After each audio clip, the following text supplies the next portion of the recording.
Шинээр бүрэлдэхүүн иргэдийн хурал өнөөдөр ээлжид 3 дугаар хуралдаанаа хийлээ. Иргэдийн төлөөлөгчдийн анх дахь хуралдаанаар аймгийн цэцэдрагийн сонгож ерөнхий сайд дүргэн мэдүүлсэн. Ерөнхий сайд Норвегийн Алтан уяг улираа нэр дэвшүүлж тогтгосрон цэцэдрагаар томилхоос татгалзсан албан бичгийг ирүүлсэнтэй холбогдуулан ээлжид бос хуралдааныг зарлаа хуралдуулж байсан бол өнөөдөр аймгийн цэцэдрагийн сонгох асуудал чигдэрч цэцэдрагийн эрх 4 жилд хийж хэрэгжүүлэх ажлын нөлөөллөгөөг хилэлцэн баталсан байна. Аймгийн цэцэдрагийн үйл ажиллагааны хөтөлбөр нь аймаг орон нутгийн цаашдын хэтийн төлөвийг тодорхойлно. Тиймээс энэ асуудал төлөөлөгчид мөрийн хөтөлбөрийн чиглэл зорилт тус бүр дээр нэлээд нухацтай хандаж байсан. Хийж хэрэгжүүлэхээр төлөөлөгч үйл ажиллагаануудыг бодит ажил болох үүрэг бүхий хилцэн албатын удирдлагууд ч мөн хуралдаанд оролцсон юм а.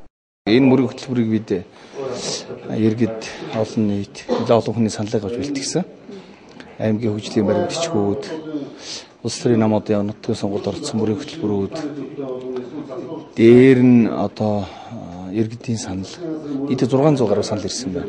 Аж ахуй нэгж байгууллага иргэдээс эдгээрийг бүгдийг бид нэр хүлээж аваад ингээд хөтөлбөрөөр сургалтлаа. За энэ хөтөлбөр бол их шахуу олон зорилттой. Нийт 3 бүлэг, 12 дэд бүлэг. За 154 зорилт арга хэмжээ хамарсан байна. Бүх салбарыг хамарсан. За энэ хөтөлбөр хэрэгжснээр эдийн засаг 2 дахин нэмэгдэнэ. Иргэдийн орлого мөн 2 дахин нэмэгдэнэ. Нийгмийн салбаруудад бүрийн шинжилгээ хийгдэнэ.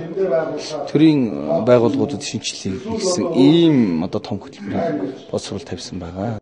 Хилэлцэх асуудлын эхнийх нь аймгийн цэцэдрагийн үйл ажиллагааны хөтөлбөр батлах тухай асуудал байсан бол үүний дараа 2013 оны эдийн засаг нийгмийн хөгжүүлэх үндсэн чиглэлийг батлах, орон нутгийн хөгжлийн сангийн хөтөлбөрийн тухай, мөн 2012 оны газар зохион байгуулалтын төлөвлөгөөний биелэлт, улмаар 2013 оны газар зохион байгуулалтын төлөвлөлтийн төслийн тухай, аудитын тайлангийн тухай гэсэн нийт 6 асуудлыг хилэлцэн батлах юм а.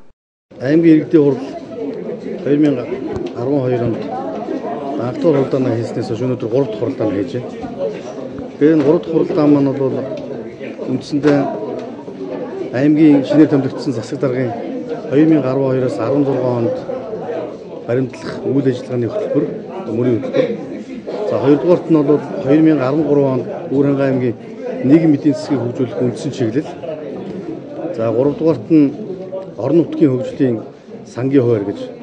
За өнгөрсөн жилүүдтэй харьцуулах юм бол 2013 оны 1-р сараас эхлээд орон нутгийн төсвийн эрх мэдэл харьцангуй 3 жилүүдтэй нэмэгдсэн. Тэр утгаараа бол Бүрхангай аймагт нийтдээ 11 тэрбум төгрөг ирсэн.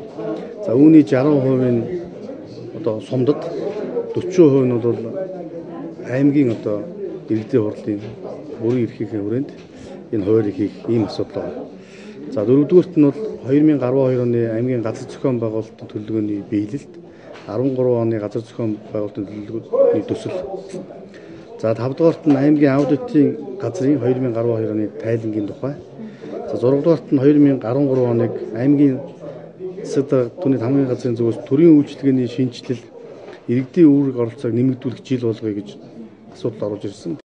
Энэчлийн иргэдийн хурлын томоохон онцлог нь 3 намын төлөөллөөр иргэдийн хурлыг бүрдүүлсэн. Тиймээс аймаг орон нутгийн цаашдын үйл ажиллагаанд өөр үзэл бодол бүхий төлөөлөгчдийг байр суурь хийгээд ард иргэдийн итгэлийн үрээр энэ судалт суусан төлөөлөгчид нийт иргэдийн ярих эрхийг нэн тэргүүн тавьж асуудал хандаж байна. Иргэдийн төлөөлөгчдийн хурлын ээлжид 3 дугаар хуралдаан өглөөний 9 цагаас эхэлсэн. Хилцэх асуудал цөөнгүй байгаа. Гэсэн ч нэг асуудал дээр гэхэд 3-4 цаг хилцэж байна. Өмнө нь нэг намын хүрээнд асуудлыг бага хугацаанд шийдвэрлэдэг байсан бол энэчлийн орон нутгийн сонгуулийн дунд асуудал илүү олон талаас нь хандаж байгаа нь эндээс харагдаж байна.